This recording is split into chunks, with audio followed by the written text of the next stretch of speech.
Yorey was born enslaved in Sumner County. His father was most likely named John Yorey. That is something that you'd have to sort of go off and explore on your own and see what you could find. And I was able to find that Henry Yorey was a Confederate body servant during the American Civil War. And when I found his pension papers, because he received a pension from the state of Tennessee. Now, something that's very important to understand about these documents is, one, the verbiage that's on this document. That I'm skipping ahead a little bit because I want to get to this. So Henry Yorey, the applicant, was a true and loyal Confederate, stayed all the time, was always interested in the movements of our army and enjoyed victories as much as the soldiers themselves. We think if any cook that was in the Confederate Army should draw up this pension, Henry Yorey is one. Now, this is what's important about this document. For them, he was, I think, the 17th man in the state to apply for a pension. He was one of the first men. And when they opened it up for, and this is, I think he did this in, goodness gracious, I sent you a link to the whole document so you can read it. Okay. But they had to prove that they were loyal and they had been loyal and good since the Civil War. And they would have like this, like that one, this one witness account right here. This was his witness account, his testament, so that he could get it. He only has one. So he must have been well known that they knew. But the reason he was well known is if you go back up, William Brimage Bates was the man that he was serving. Alexander Yorey's son, Patrick. Okay, so let's go back up now because I've confused you. We're in the Civil War, but I found the Civil War document first. So I'm trying to show you how I found the information. So when I saw that, this document actually told me who owned him and who he was serving during the American Civil War. And it said that he was owned by like a P.S. Yorey and that he was serving W.B. Bates.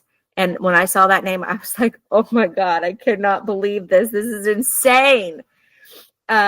So I went a little bit back a little bit farther and started looking at the pension records. Okay. And it wasn't Patrick P.S. Yorey that owned him. It was actually his father, Alexander Yorey. And because he's the only one who owned any slaves, his son didn't own any slaves. And there was a slave that fit Henry's age. So my guess is that Alexander owned him. He went off to war with his son, which was very common, but he didn't serve his son. He served Brigadier General William Brimage Bates, who was governor of Tennessee after the war, a senator and a governor. And so the fact that he served W.B. Bates, I've seen pension applications where they have more than like just this one witness account. Okay. He only had one, and I'm going to guess he only had one because of that pull that him being a servant for William Brimage Bates during the war, and everybody knew him because he was for the commander of the army. Like Brimage Bates was in charge of the entire brigade by the end of the war. They fought at the Battle of Franklin. And this guy says he stayed the entire time. I'm getting ready to write up a biography of Henry and put him on our website. Wow.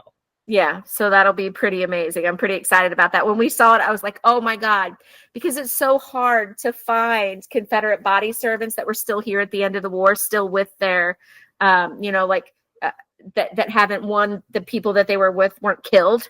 And, like they went home. And so it's just hard because it's not always documented. So when I saw W.B. Bates, I almost had a heart attack. It was like 11:30 at night. I was texting my friend Bill. I was like, Bill, are you awake?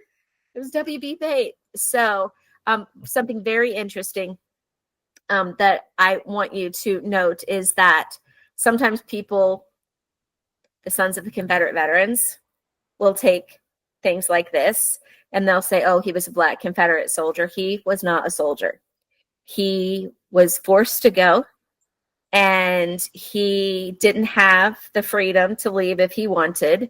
And even if men like Henry picked up a gun and fought, they were fighting for survival. They're not fighting for the Confederacy. And for me as a woman, the biggest difference is that all soldiers, when their husbands died, they would get their husband's pension as a widow's pension. Mm-hmm. Slaves' wives did not get their pensions because they weren't soldiers. I feel liberated in a sense, because this information is, I'm not going to say kept away from many people. It's just, I don't think many are willing to do the work or just have the desire to learn about their ancestors. And I believe knowing who your ancestors are gives you a little more liberation, and just understanding who you are. And understanding the strength of the people that made it possible for you to be here. Yes, because oftentimes we focus on those who died, like the slaves who died, who were beaten to death or killed in rebellion. But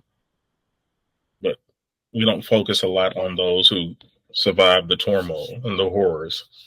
Like your example with Henry, not wanting to, not necessarily that he was a soldier, but he was fighting just so he can get back home to his family.